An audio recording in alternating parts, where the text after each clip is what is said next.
Radio Free Tatooine presents Galactic War Report,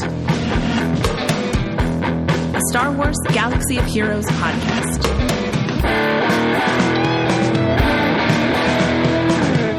Boshuda, fellow Holotable hustlers, you're tuned into Galactic War Report, a Star Wars Galaxy of Heroes podcast that's better than some and worse than others. I'm Sean, a.k.a. the other Sean, and sitting across the holotable from me is Josh, a.k.a. the Golden Pop-Tart. So today I was being weird and I was thinking about the fact that we got Brutus coming, right? And who do you think's going to smell worse? Any of the Chewbacca's or Brutus? I think Brutus. I think so too. Like he's, and I say this because I think Chewie's going to have some stench, but it's kind of like if you... Like when I snuggle my dog, I get right up in his face and I smell it and it's awful, but it's my dog. Yeah. You know, like that's what my dog, like the Fritos smell. That's how I picture Han and Chewie's relationship. Like he's just used to that smell. Yeah. Brutus is going to be some pungent, like something bad. I'm with you. And I was thinking too, like Carsantan. I mean, though Carsantan looks like he's well groomed. I mean, yeah, you're right. I mean, my first thought is he smells like a locker room, you know, just gross. But you're right. I mean, he does have a lot of like actual grooming going on that you wouldn't expect on a dude like that. So I guess where I was going with this is I just think that Brutus is going to be one of the worst smelling Star Wars characters. That's what I was thinking of. I don't know why, but like. The dude's a pirate, and naturally pirates are going to be stinky. I mean, but he's also kind of furry, so that's a bad combo. It's a real bad combo. Now, the whole time when you're doing the kit, you just got to think about how bad he's going to smell. I will hold my nose. There you go, right? And read the kit. Not hold your breath, because that'd be like... yeah, man. So last week, we didn't cover everything that was... all the news because there were new Datacrons, there was Maz, there was Kicks, right? And what else? We had something else we were whining about. I don't remember what it was, but at any rate, we pushed a couple things to this week, and then of course we have another character, which we knew was coming. Yeah. We're just like whatever. So we're going to try and get through all this stuff today, which means there's no time to waste. We got to get right into Blurf Days. Let's go.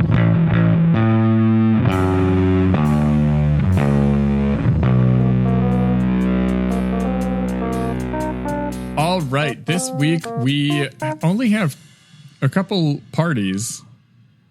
So should be, a nice, easy week. On the 9th, we've got to celebrate Embo's Blurf Day, 7 years in game. And still, he doesn't have his dog. Right. I don't remember what his dog's name is, but hey, Badger's in the game, so why not? Maybe. On the 10th, we've got CLS with 8 years in the game and Scout Trooper with 2 years. Oh, it's been Only 2 years. Wow. Huh. Now CLS, I used him today in Conquest, and he's such a great Conquest character. Yeah. I mean, it just works, especially no tanks. I mean, basically that's going to be guaranteed for that. I mean, there's a lot of cheese you can get away with the CLS team and Droideka while it's in damage immunity, because you can keep reducing the turn as long as you don't do the buff dispel. You can keep reducing turn meter on it. And it stays in damage immunity, and whatever feat you're trying to do, you've got all the time in the world to get that done. Love it. So happy Blurf Day, CLS and Scout Trooper. All right, that's it. Now let's take a look at this week's upcoming in-game events, brought to you by swgohevents.com. For a complete list of past, present, and future events, swgohevents.com is a universe of info in a galaxy of heroes. Now, we're not seeing that much stuff on here because we've got territory battles going. We've got conquest going. So have a little mercy on us. Yeah, right? At least we don't have Grand Arena this week. That's something. I actually will say that I'm kind of glad for a little bit of a Grand Arena break. Yeah, absolutely. I'm already behind. Like, as we record, it is 9:51 p.m. and I have done like 1 or 2 conquest battles today. And I haven't done my Rise of the Empire battles yet. I did my operations. I am good about that, usually. But, like, man, it's so easy to fall behind in this game. Especially right now. So easy. So speaking of falling behind, last raid, I just missed it completely. I was waiting because I was like leveling up. And I even said on the podcast, like, I'm working on my temple guard so I can try him in the raid. And I didn't do anything in that raid. It ended and I was like, oh no. So I told myself I wasn't going to do that again. And so another raid ended today. And boy, I got in there with like an hour and a half left. And I put up some numbers, but I was on hot utils, moving things around, making it happen. But anyways, just one more thing. Like, it's not like I haven't been playing the game today. Oh my goodness, I have. But there's just so much to do. So anyways, this week we've got on the 8th, we have an Omega battle, Imperial Fleet. On the 9th, we have an assault battle, Forest Moon. The 11th brings us another Omega battle on Coruscant. On the 12th, we have Endor Escalation. And then the 13th is Secrets and Shadows assault battle for, that's the Night Sister one, right? Yeah. Yeah. So, you know, it's just a little seasoning on a week that's really meaty already. It's the rub. Yeah, it's the rub. Yeah. Dry rub. Now, before we dive into this week's top stories, I want to give a quick shout out to our fantastic Patreon supporters. It's a tight show. We don't have a lot of time, but we gotta mention them because if you are curious how this whole operation works, they give us money. We take that money and pay the bills to get this podcast out. So they mean the world to us. Stop by patreon.com/Galactic War Report if you want to be a part of that.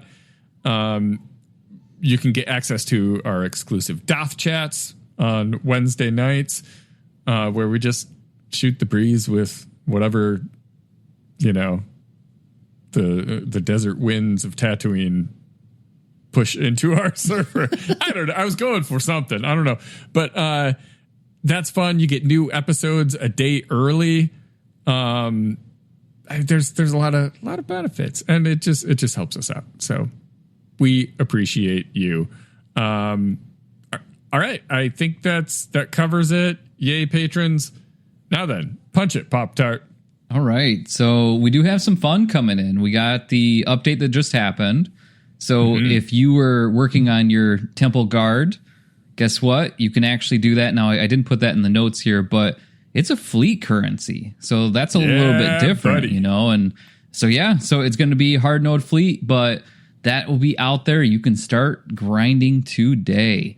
Now, to be clear, that wasn't a yeah, buddy, that it's fleet currency. It's a yeah, buddy, that it's farmable. Okay, there you go. I was going to say, like, because fleet currency is one of the biggest pains in the butt. But hey, I have a path forward now. There you go. It just feels good to get one. It's weird now because, like, you truly wait for that next unlock. And I'm waiting I'm not going to relic until they get to where it's farmable. I know some people are just going willy-nilly and just giving all of their... that's me. Yeah, I'm willy-nilly. I'm trying to be just a little bit nilly, not willy. And but yeah, so that's what I'm looking forward to as well. Like, okay, now I can get them up to relics. I don't know. So I think it's a he, right? Could be either. So either way. It looks like it. It looks like it. Yeah. Maybe. So yeah, so that is available for you. Now, some other fun things that are happening from the update is actually there's going to be a couple Lightspeed bundles. Now, for you folks that are stuck in the old proving grounds, this may help. Now, if you are still working on these two folks, this will be a huge thing for you. So both Ben and Malgus are going to have their own Lightspeed bundles. We don't know how much it's going to be just yet, but hopefully soon that will come out. Based on kind of what they did for Cat, it's probably going to be close to $50, but guess what? It's going to make your Ray way better, and Malgus is no slouch as well. So, yeah. With how he weighs, I mean, how much is around his head, he probably would slouch just a little bit. Better, he just has some really powerful shoulders, but... No kidding. Oh, yeah. Or, I mean, I guess he has the Force. What am I talking about? Puny human. Yeah, I suppose they're... Well, yeah, like everything floats in Star Wars. Like no one pushes anything on wheels. It's all like floating tables. Sure, and stuff, you know. There's no real gravity there, I guess. Now, other fun things. There's probably gravity, by the way. There's somebody that's like, there's gravity, idiot. Sorry. But we do have some bonus drops, or additive drops, as they're calling them. And so what it looks like is from 8.8 to 8.10. There's going to be some fun ones. I know there's a lot of times people are like, man, I wish I had more time. I'm like, I don't care. I'm getting extra stuff. So, but still, it would have been nice to be able to hoard. But still, guess what? You got a little bit of time. This is coming out actually on the 8th. So, or if you're doing it early, then guess what? Hurry up. If you already have it out, then you should be doing it. Right. So, yeah, see, here's the bonus. Our patrons that get this a day early will have time. They will find out about this from us early enough to hoard for one day. I mean, I'm just saving you from going into... The value is... It's great. Unbelievable. I'm saving you from having to go into the data mines and look at the data mines, right? So you're welcome. Yeah. So now, what are we going to get for these drops? In Cantina, you're going to get Ethano. And so basically that's awesome because I love Cantina ones. I hope it's good drop rates because we need those, right? So now with that, though, we also, too, on light side, you get Padawan Sabine, or if you already have Padawan Sabine, you can get flawed signal data, which I'm not sure what it is, Cantina. I didn't care. I need the Thanos, so that's what matters to me, I guess. But yeah, sure. Yeah. So now on the dark side is going to be Apo or Chirotech. Now, another nice thing, though, is inside of hard fleets, it's actually punishing one. So that's pretty nice as well. So that's a good one. We know that fleets are not very much fun. Now, or you get also Chirotech. Those are the MK9. So basically, Ethano, Padawan Sabine, Apo, I mean, in punishing one, hey, we'll take a little bit extra out of those. Or you get some Cairo, which is really nice. Yeah. So I don't mind that at all. I mean, Ethano is definitely, I need that. Chirotech, I'll take it. Yeah. For some people, that's going to be a lifeline. I loved that back, a year ago or so. Yeah. But that signal data, I will take in a heartbeat too. Agreed. That's the good stuff. Yeah, it is. So that's going to start again on 8.8 going to 8.10. So the nice part too is we're all a little bit crystal rich, or if you already spent yours, then sorry. I almost did. You almost did. I mean, I almost spent 4,000 crystals on Temple Guard shards to finish him. I almost did that. Really glad I didn't. Yeah. I mean, so I'm hoping for me with Ethano, it's going to be perfect because then I can start working on some signal data. It's going to be nice. Yeah. So yeah, that's going to be overall for us. Now, we talked about the Hondo requirements last week, didn't we? I think so. I think we did. Yeah, Gas Relic 9. Yeah, we did. So let's actually move on to some Datacrons. And yeah, this is kind of fun because you and I, both of us are like, hey, we really haven't really looked at these, even as I was doing my first unlock.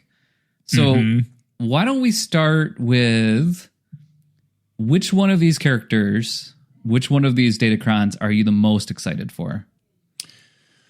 The most excited? Well, so this depends on... I don't know. Excited. Okay. All right. I'll say the most excited for Wampa. The focused Datacron for Wampa. Yeah. If we're not talking focused, I think I want to say Inquisitors in general. Yeah. And I'm kind of like, we talked a little bit beforehand that like one thing that I like about this set is some of these factions double dip. So like, whereas like with Ewoks, okay, let's say you get the level 9 Princess Nisa. All right, you're set for Ewoks. You do not need another level 6 Ewok power because that's the one you're going to use, right? Or whichever one you like, right? Having multiple Ewok things is completely pointless. Right, yeah. Whereas with Night Sisters, you've got the Talzin team, you've got the Great Mothers team, you have Enoch, who uses or can use 2 Night Sister troopers, right? You've got this similar thing with Resistance. There's multiple teams that are going to benefit from this. R2 and 3PO are Resistance. You've got the Finn team, the Rey team. I think that's maybe it, but hey, that's 3 teams. So that's certainly not nothing. But okay, to answer the question, the one character I'm most excited about, I'll go with Rose. I'll go with Rose nice. Actually for a character, because you know I've got her relicked up to 7, and I have her Omicron, and everyone hates her but me, and and I think it looks really good too. Yeah. It's kind of an exciting one for me. Yeah.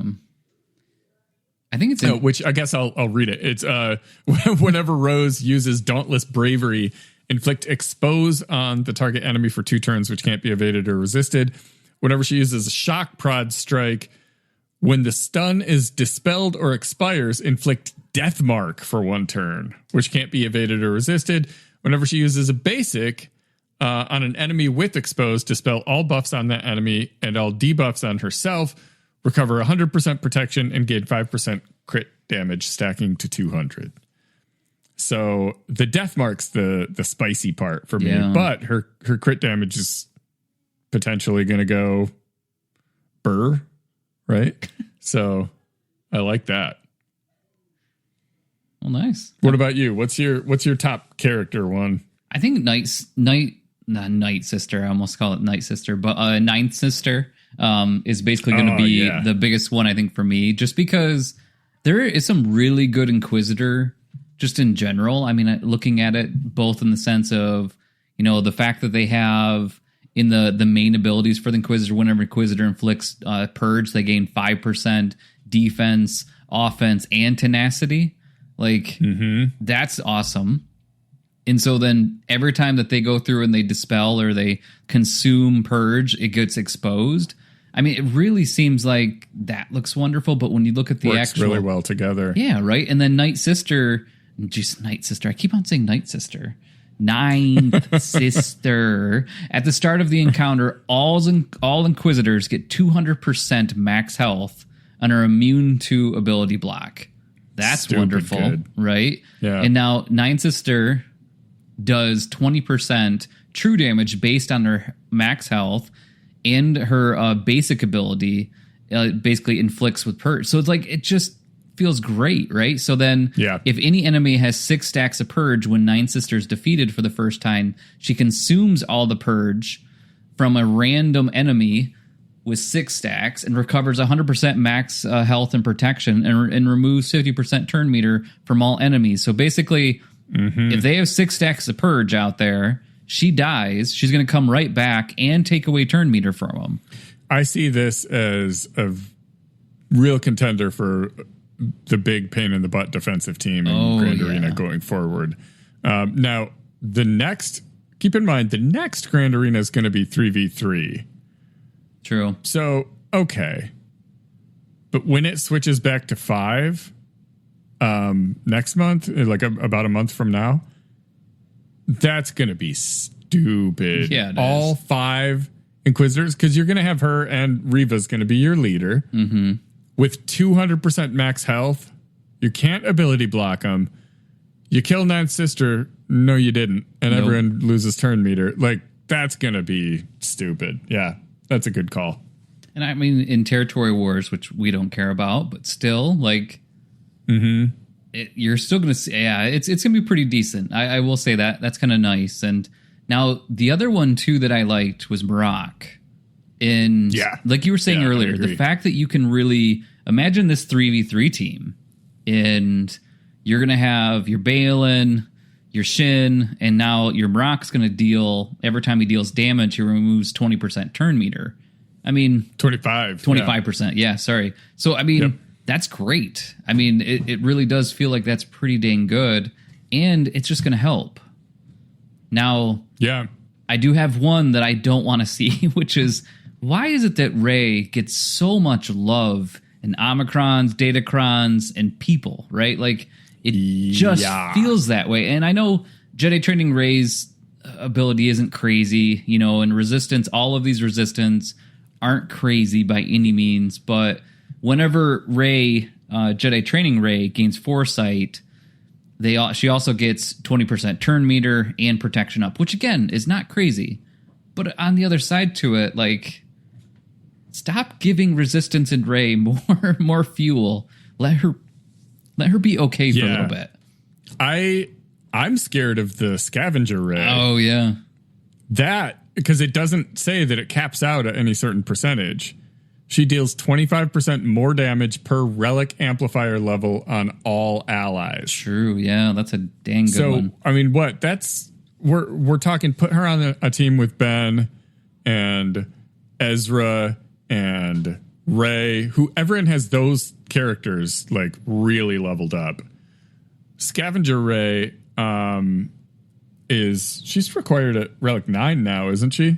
8 or 9, yeah. Yeah. So, like, the relic levels, we're talking like 8, yeah. Easily 40. Yep. Times 25 is a lot. Like 1,000. Wow. I mean, that's going to be absurd. Like, just hit it and it dies. It's massive damage. The likes of which have never been seen. That's going to be crazy. True. Yeah. I mean, when you really think about that, I mean, and it says it's relic amplifier level on all allies. Yeah. Yep. Pair that with the fact that one of the light side ones is that one that we've had before where, like, it triggers, where is it? At like 75, 50, and 25%. And where is it?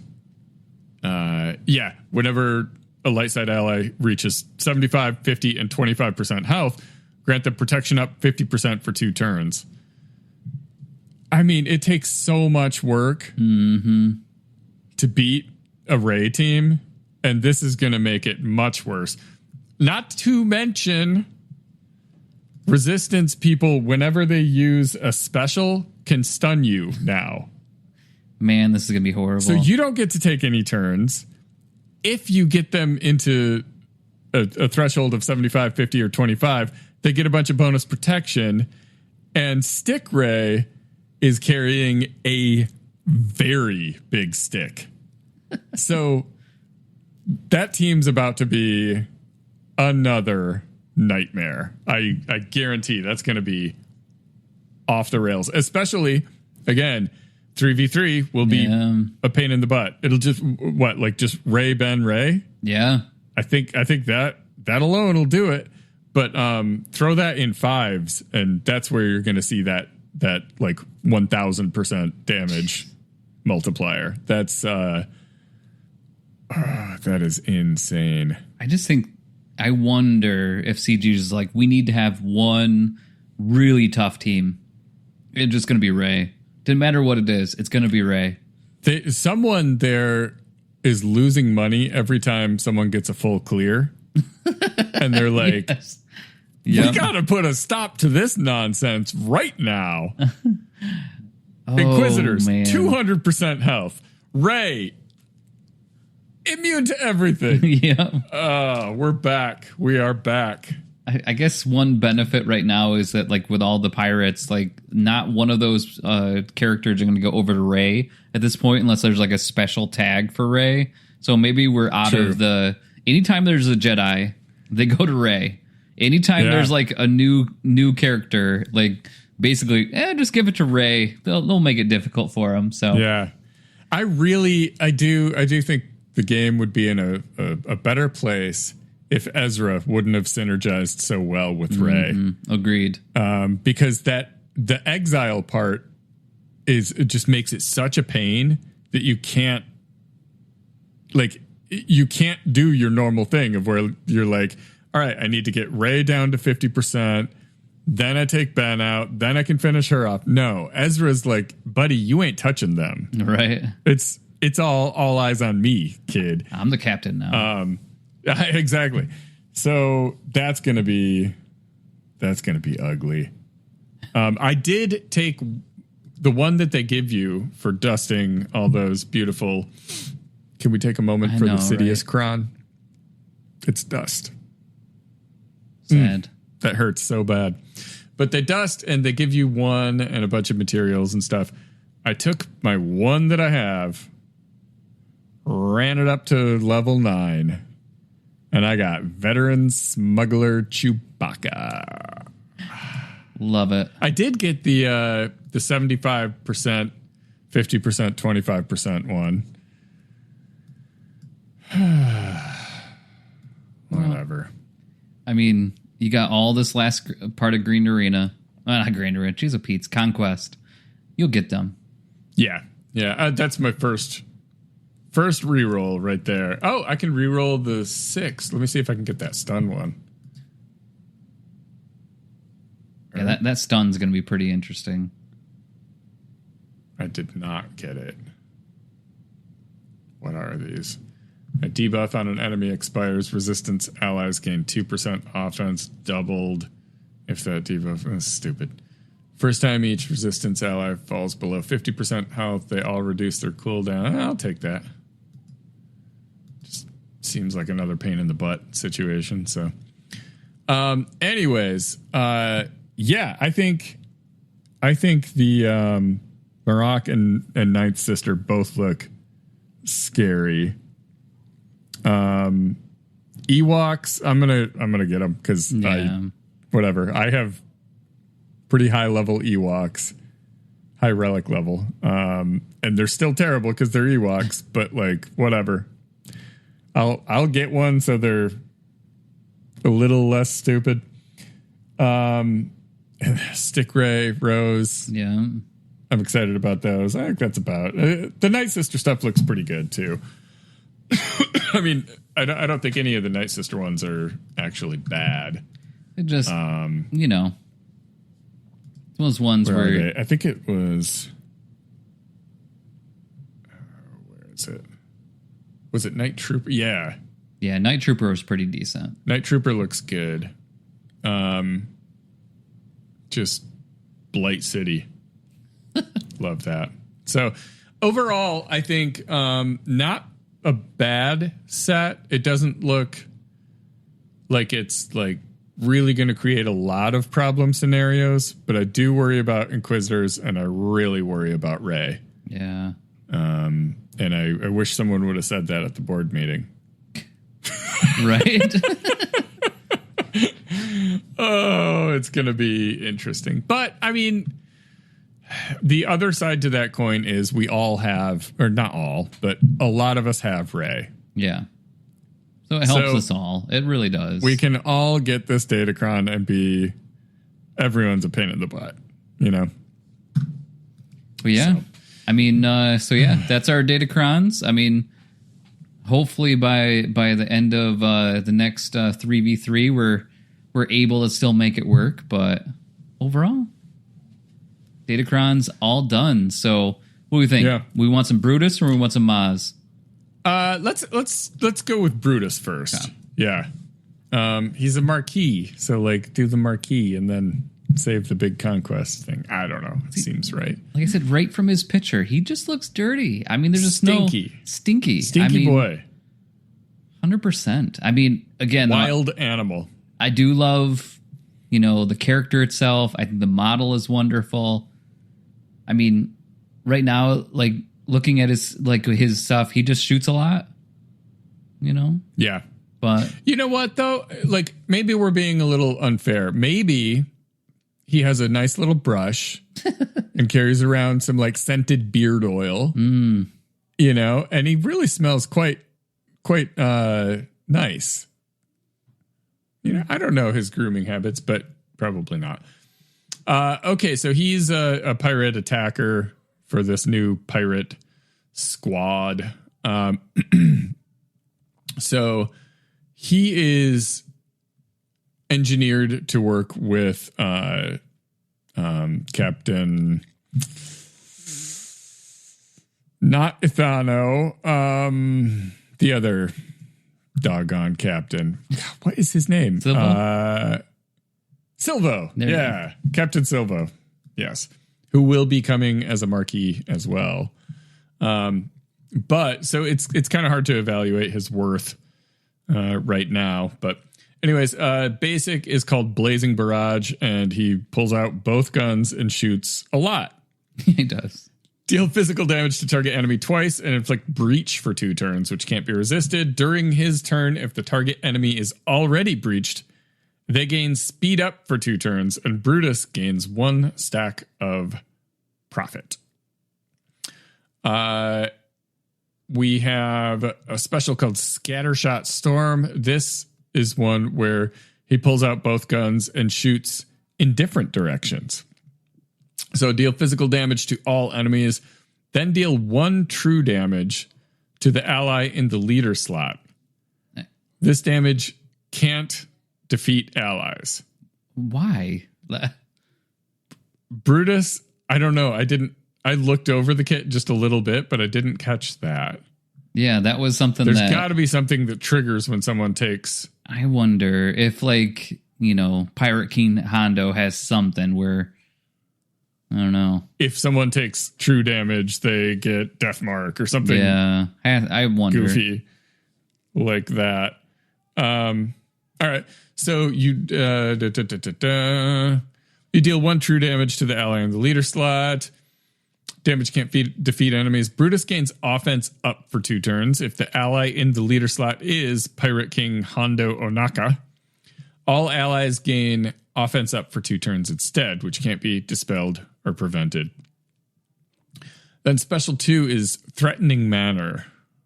He just kind of looks mean at him, shoots a gun in the air. Inflict accuracy down and crit chance down on all enemies for 3 turns. If the ally in the leader slot is Pirate King Hondo, I'm trying to think of like... I know, it's too...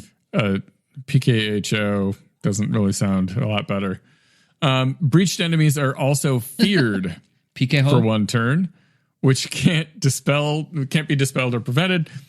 If Brutus has advantage, defense penetration up, offense up, potency up, or speed up, dispel those buffs, and he gains 30% turn meter. Then steal those buffs from all enemies, reset their durations, and grant them to all pirate allies. If the ally in the leader slot is Pirate King Hondo, immediately dispel all buffs granted to allies with this ability and replace them with versions that can't be dispelled or prevented.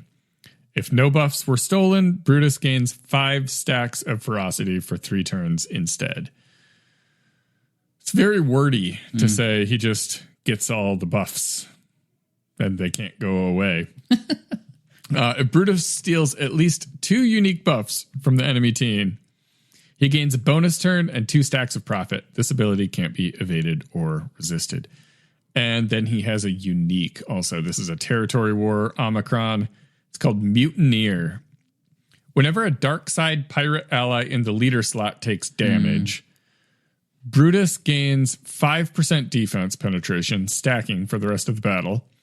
If the ally in the leader slot is Pirate King Hondo, whenever Pirate King Hondo takes damage, all pirate allies gain 1 stack of profit.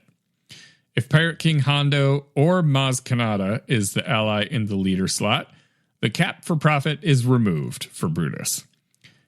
If the ally in the leader slot is a dark side non-galactic legend pirate, so Ithano, I guess, or Silvo. But it has to be dark side. Oh, dark side, sorry. Yeah. Brutus gains 5 stacks of profit at the start of the battle and 100% defense until the end of the battle. If the ally in the leader slot is Captain Silvo, when Silvo takes damage, he loses 1 stack of profit, and Brutus gains 1 stack of profit. Brutus gains 30 speed at the start of the battle. While Brutus has at least 4 stacks of profit, at the start of his turn, he gains 10% offense, stacking, for each stack of profit he has until the end of his turn. The first time a dark side pirate ally in the leader slot is defeated, Brutus assists himself twice the next time he uses an ability on his turn. Whenever speed up expires on an enemy, they're inflicted with 1 stack of bleed for the rest of battle, doubled if they're in the leader slot. And then the territory war bit is whenever a dark side pirate ally in the leader slot takes damage, Brutus gains 5% additional defense penetration, stacking for the rest of the battle, and retribution for 1 turn, which can't be dispelled or prevented. If your leader is Pirate King Hondo, reduce Brutus's cooldowns by 1 whenever he attacks out a turn. Whenever Brutus uses a special ability and he has at least 15 stacks of profit, he assists, dealing 50% less damage. Whenever another pirate ally uses a special ability and Brutus has at least 20 stacks of profit, he assists, dealing 50% less damage. I need some water. That's a lot of reading. So, yeah, looks good. He looks like he's going to be, a really nice attacker. And it makes sense now with the fact that he hurts the leader a little bit because automatically goes through and gets some profit.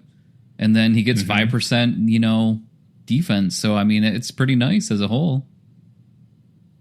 Yeah. And especially, so basically every time he does his second special, he hurts somebody and gets money and gets stronger. Wow, sounds like a bully.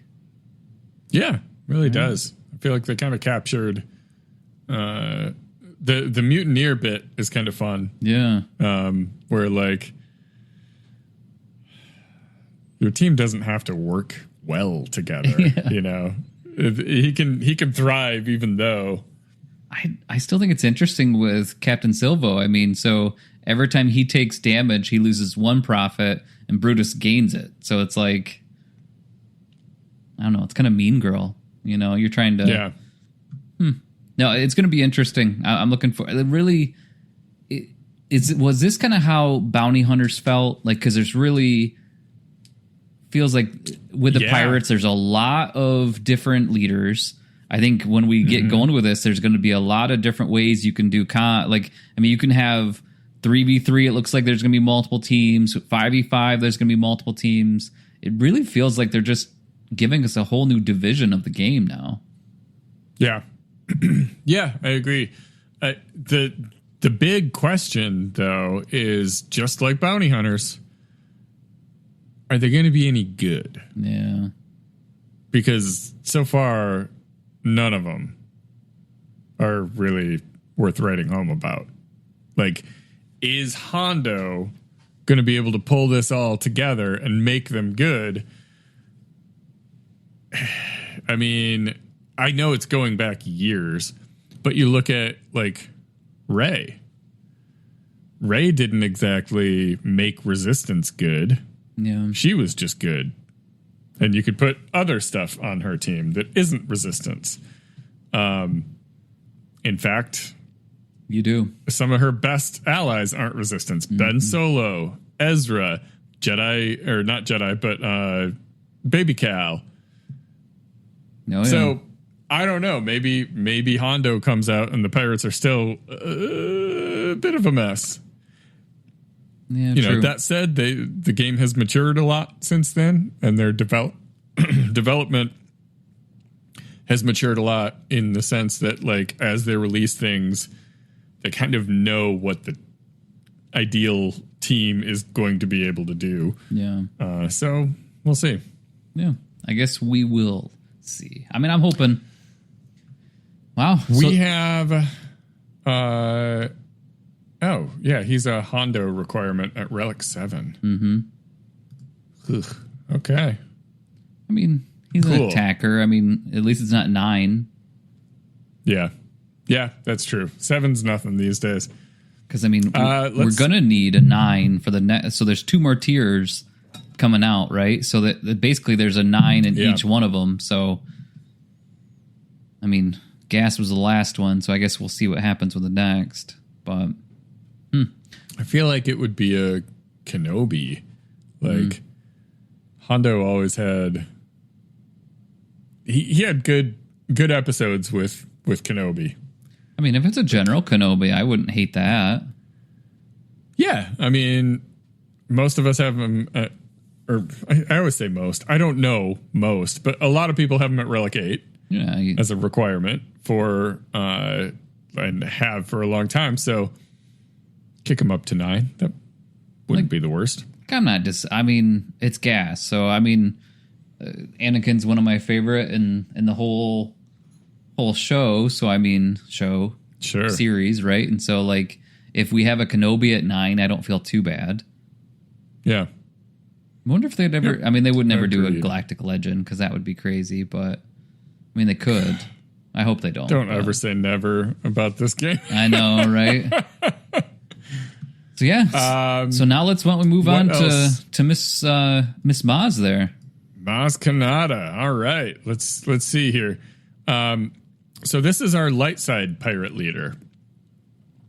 She is also an unaligned force user, which is interesting. Which is pretty cool. I know.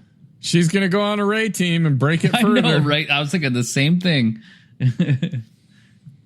All right. So she is a very different kind of build, not shooting guns in the air at all.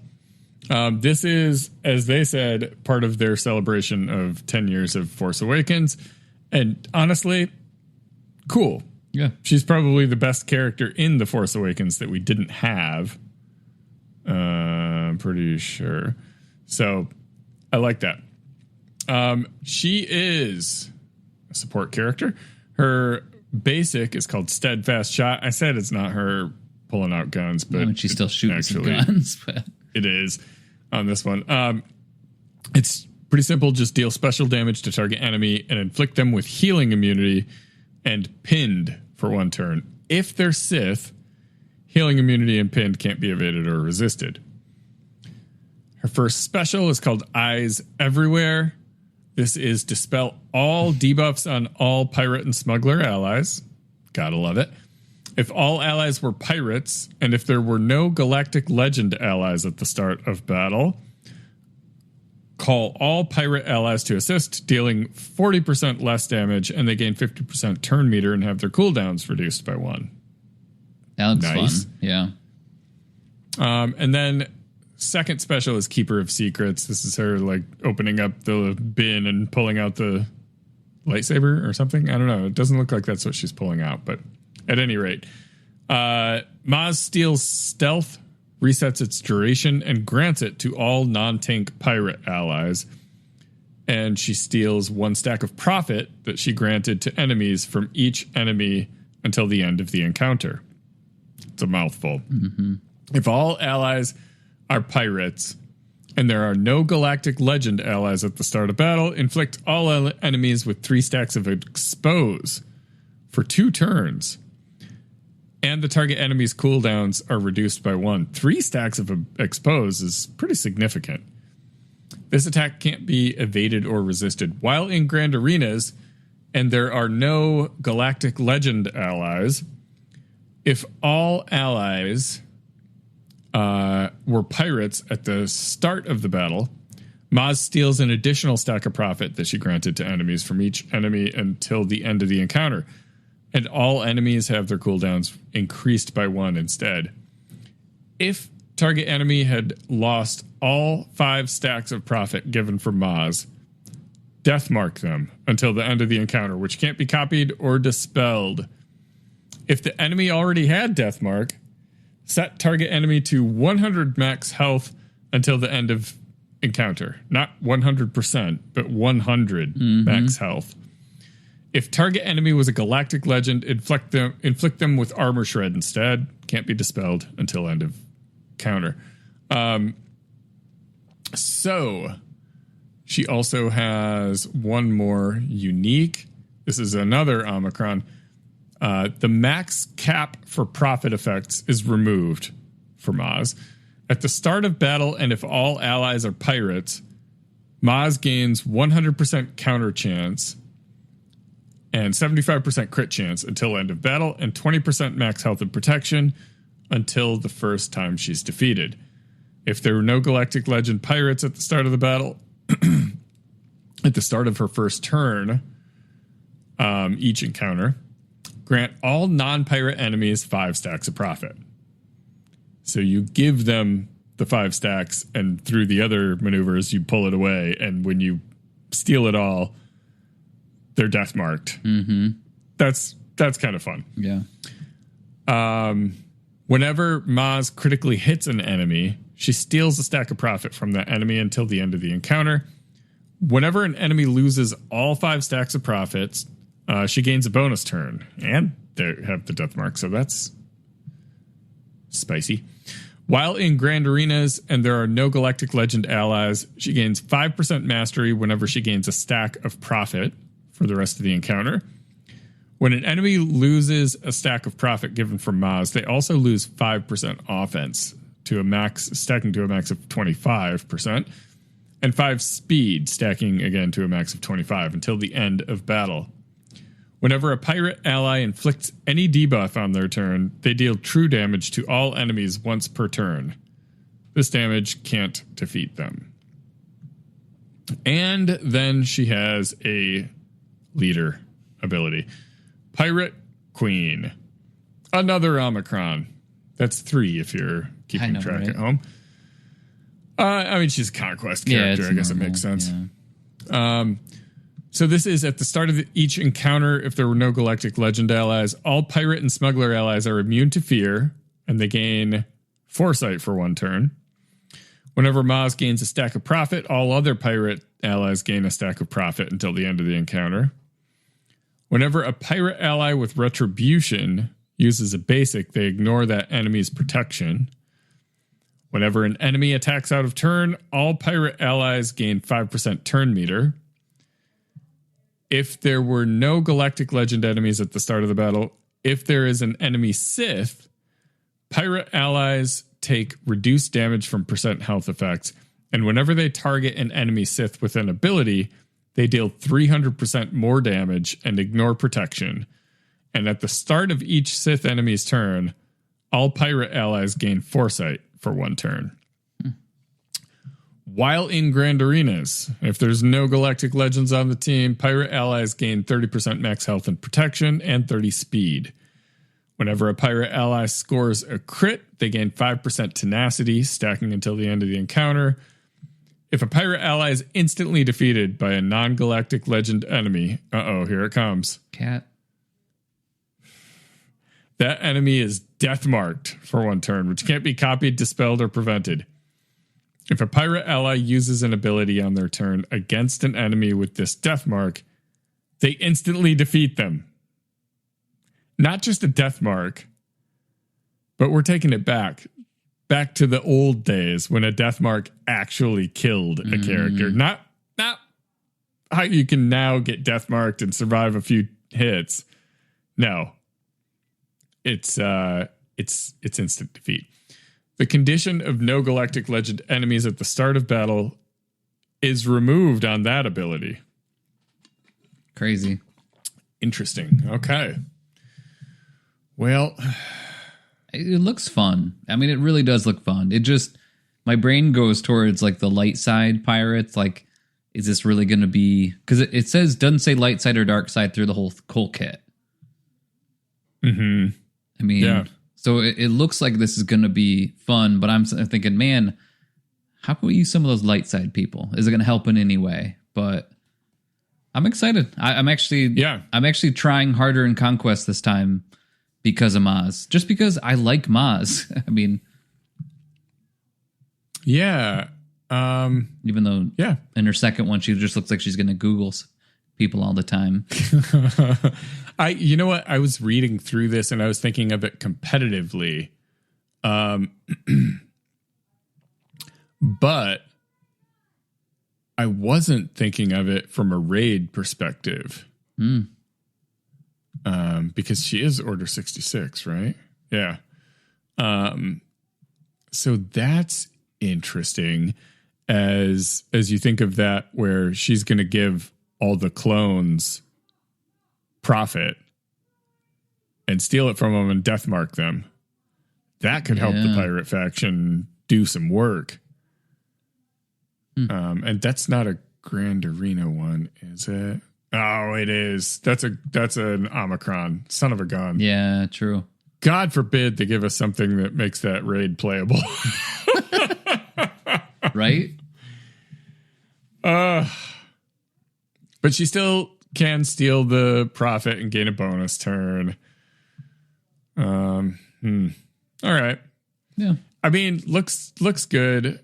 It does look like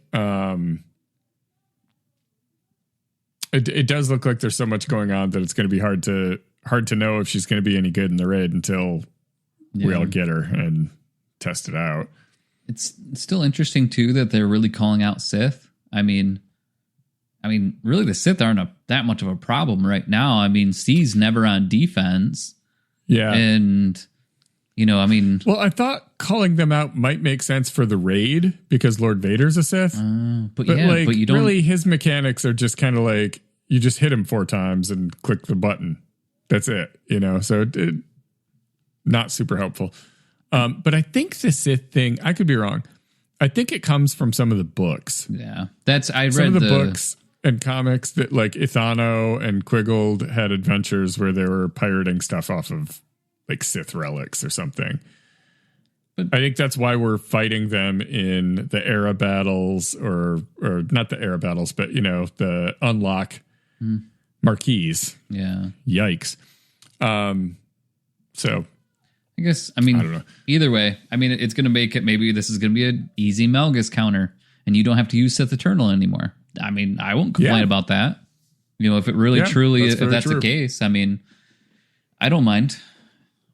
Well, this competitively in Grand Arena, I feel like that profit stealing Deathmark business, I feel like that could end up being the answer to a couple different problems that people may have. So I think it's an interesting kit, and I think it's going to be, pretty solid. Yeah. There's a lot of words, so it's probably going to be okay. Yeah. There's so many words in here, it's guaranteed to be broken. Right. There you go. Yes. Well, it already is because they have pieces to it.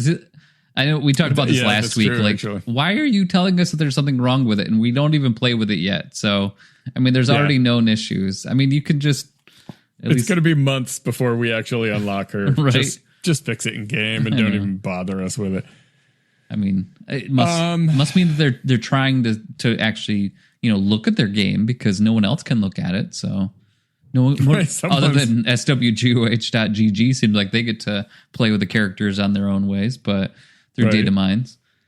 But yeah, so that is you got 2 kits today. So you get a bonus kit from last week. We got our Datacrons. We learned about our Lightspeed bundles and our additive drops. I think that's the news, folk. That's the news. And we're gonna keep the show rolling though. Sometimes we push stuff from one episode or we cut. I say we just keep going. There we go. Because we could just end it here. Or we could wrap up the week in Grand Arena. As we just finished 5v5 and our beautiful Sidious Datacrons just dusted. It's gone. And that dad bod Bobacron is no more. Man. Just make that an Omicron already. Make it to where Sidious no and kidding. like him just poor guy. And we might as well do that. But I do want to point out that I personally am happy that the Afra Kron is now gone because I didn't have it. And it was an easy answer to Jabba. Yeah. And I had to fight Jabba the hard way with Jedi Master Kenobi, where you have Kenobi either take down Slicker or Jabba. And if they're both there, you know, some guys just don't get to do a full clear. Yeah. That's funny. So we're all back on that no Afra playing like even keel. So, but this week of Grand Arena, how did your final 5v5 Sidious experiment go? It went real well. The previous couple weeks have been really rough for me, like really, really rough. And so I ended up in the championship. So, Nice. Guess what? Every single time I tried. So it was helpful. First round, I went against people I can't even pronounce them other than the last one, which is Obi-Wan, which I love. But round Easy one enough. is going against Airvenaria, maybe something like that. Oh, yeah. Right? Yeah. You know, sometimes you say that and I'm like, I look at it and I'm like, oh, it's easy. It's just, no. Yeah, I know, right? You're right. These are Wow. Arvaniara? Or, yeah, I don't know. I mean, you treat me like, you know, like you're Scuba Steve and, you know, and I'm the delivery guy. Be nice to the delivery guy. It's not his fault he can't read. Hip Hop Anonymous. Oh, Sorry. man. Love that movie. So yes. So good on this one. It was nice to have Bo come in and actually go through and beat Lord Vader. That was great. Really was it like OG Vader lineup? Yeah, it was. Yeah. I was very grateful love for it. that. Love to see it. They had a Grand Inquisitor team, which means Phoenix got to play for the first time in a while. That was kind of fun. Nice. There was Tuskens, and guess what? Gas got a little bit of revenge on that one for him. So really pretty easy defense. And the nice thing is they didn't have any real ships out there. And I only had one whoops, and that was Jabba versus good old Kenobi there. For some reason, I always hate it where sometimes it goes perfect, exactly where you need to. Other times, they just basically blow me up in 2 moves, and you're just done. Totally. So, But here's the kicker. So they scored 1809. Not bad, right? It was a full clear. They didn't actually have one where they didn't no holds or anything. I had a hold. I mean, obviously, I lost one. They had a hold. I won 10. I won 1810 to 1809. Like, wow. That was now, tough. When you did your last battle, were they already done with their clear? No, actually, they didn't even attack yet. So I felt bad for them because they're like, yes, we're going to win. And then I'm one short. They made one mistake. And it's just crazy because when I look at the defenses, it's not that crazy what they did, but I did have a couple solos and that did help a little bit. So, but still great on that one. Now, round 2, it was also a win, obviously. And this one, it is Hip Hop Anonymous. We'll say the name is Kirazuik, maybe. I don't know. Kurzewicz, maybe. Is my guess. Yeah. Some good on this one. Ray got taken out by SLKR. I switched to that second round. Worked out pretty well. And then I haven't had to see a lot of Balins on defense, but Jedi Master Luke just eats him up. That's really easy with that one. So, but the weird part was they only beat my Ray, and my Ray got some holds in the last tier. So like, it's weird, but they just decided to go against Ray and then quit. I already knew like they quit, so I didn't do ships. So I ended up winning 1400 to 63. That worked out. Nice. Round 3. Win's a win. I know, right? Round 3, we got the championship against Obi-Wan, and it felt good. It was one of those ones where I did really well throughout the whole thing, other than I made one dumb mistake. It was just like an OG Ray. It was nothing even good with it. For some reason, I was choosing Palpatine to do my Starkiller team. I chose American Shin instead. Oh. And I got in there, I'm going, what is wrong with this? What is happening right now? Oh, I was just an idiot. So I basically had to back out of that one and then start it over. SLKR beat Ray. I mean, that was easy. Jedi Master Luke versus Balin was easy. Makes me nervous for Jedi Master Luke because it's not a great team. Sorry, it doesn't feel like, compared to everybody else, he's just not a great GL to me sometimes or always. Sure. And so he's great for Conquest. Yeah, great for Conquest, but that's about it. But no, and then so I just loaded up my C team, and it was kind of nice just to win that one. Rail 2 pretty easy. Yeah. No tough ships again, no Leviathan, nothing like that. They kept them for offense. And I don't use full ships and defense. So I mean, basically if you get to my defense, good luck. And you're beating Leviathan. Yeah.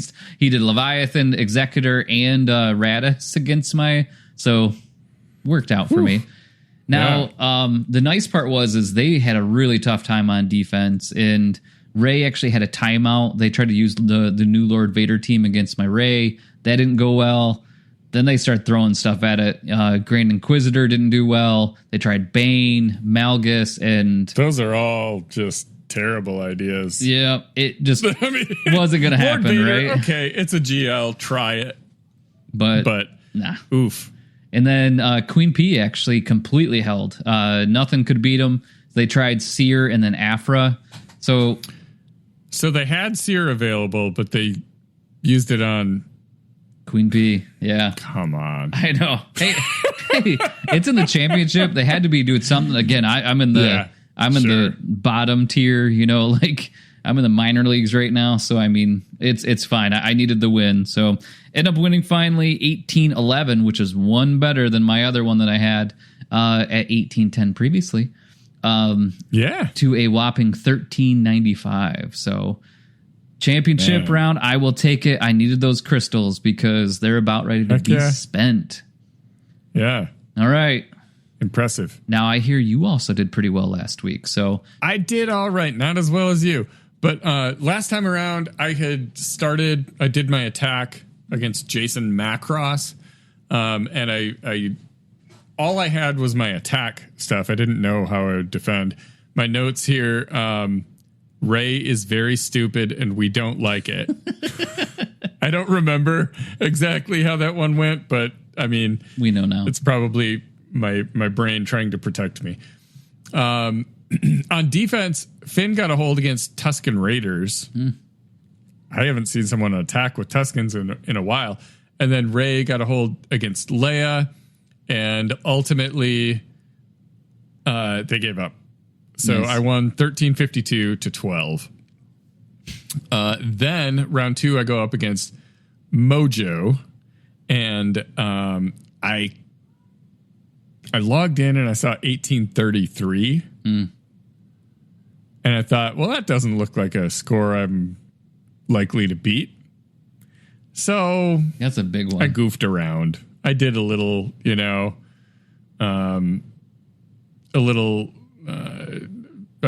took out, they had an OG Lord Vader team, so I got to use Bo against that. That was cool. And then Jedi Master Kenobi couldn't beat Jabba. And I was like, well, I lost a battle. There's no way I'm going to get 1833. Good game. Yeah. Right. Cool. So I lost that. I did a couple other fights in there, but I lost that 200 to 1833. Round 3, I go up against, I don't know if it's supposed to be Bubba Fett or Booba Fett. It's Buba, but either way. I like it. Yeah, either way it works.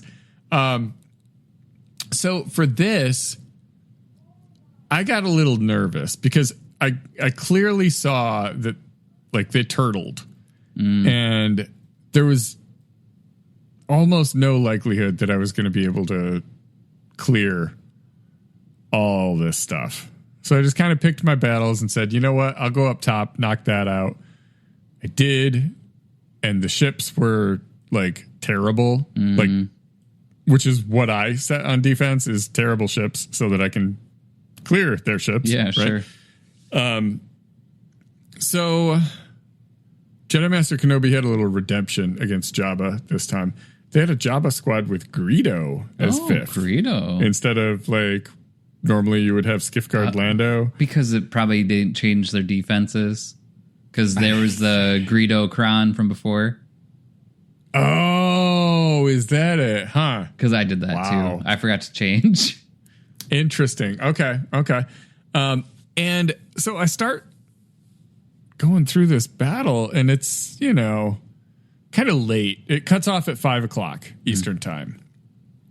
I want to say it's like 3:30 or maybe beyond. And I'm clearing some of this stuff out, and I'm like, I don't think this person's going to attack. I might just, even though I'm not going to be able to beat this all, I might just still win.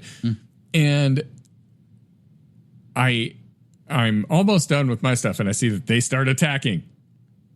Awesome. But they get a couple battles in, knock a couple things out, and then I see that they attempted to take down my Supreme Leader Kylo with the Raycron and failed. And I think we all know one failure on that pretty much means you're done.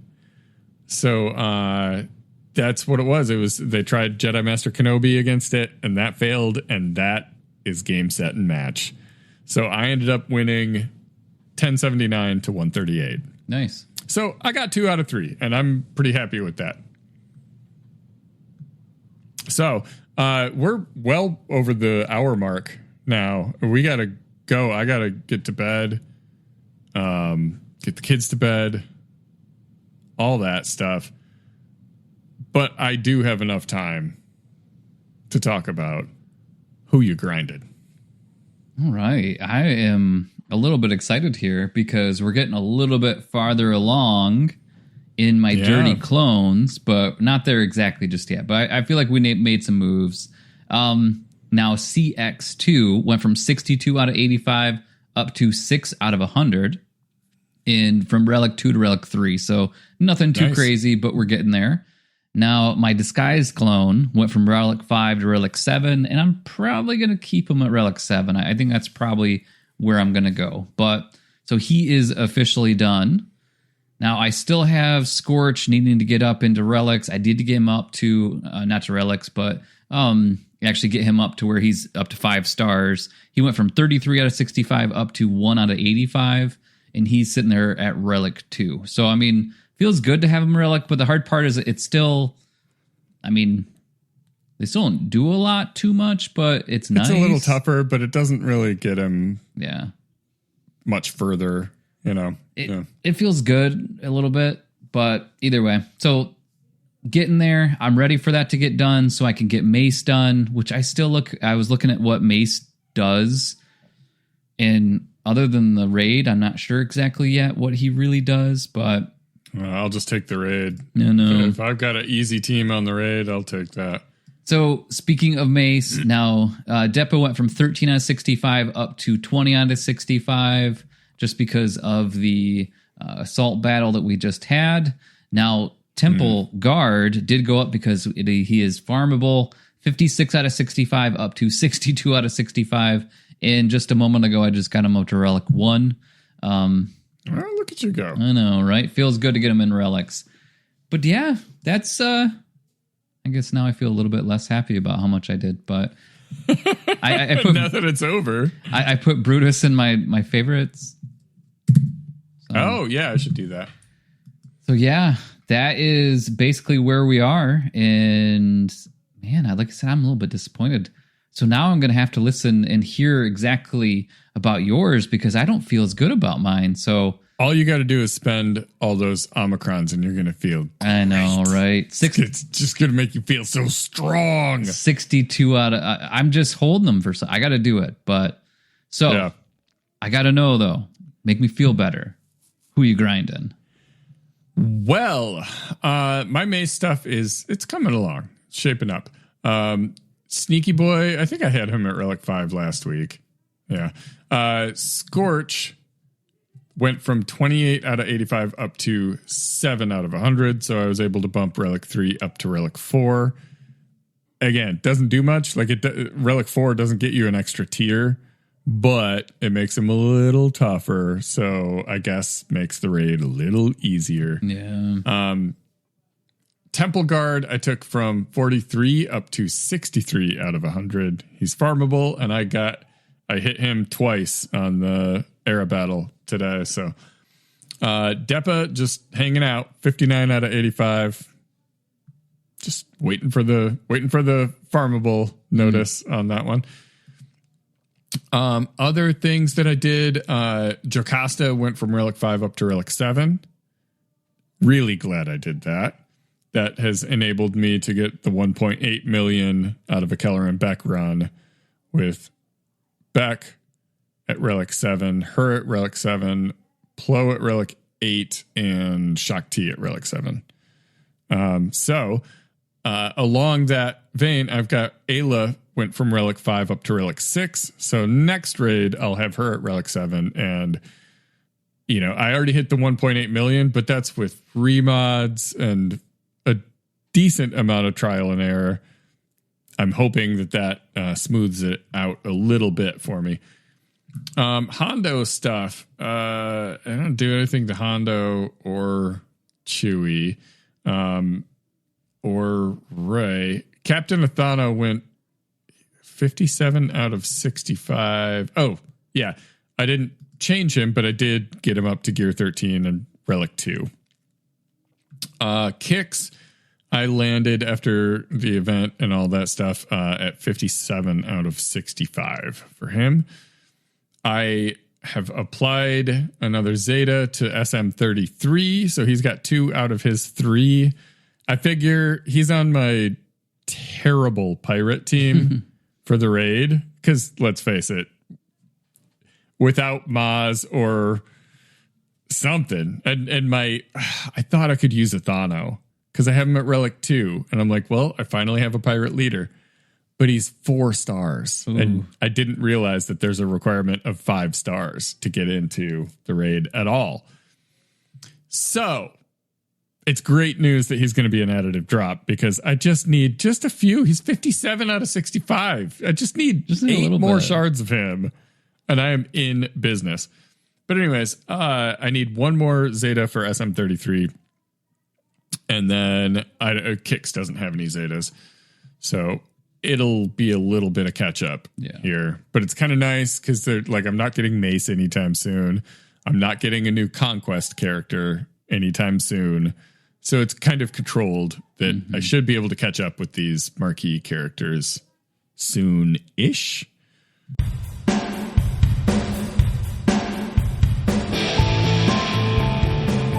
All right, that's all we got for you this week. It may not be the best advice, but at least we didn't recommend you keep Greedo in there. He's just going to get chewed up.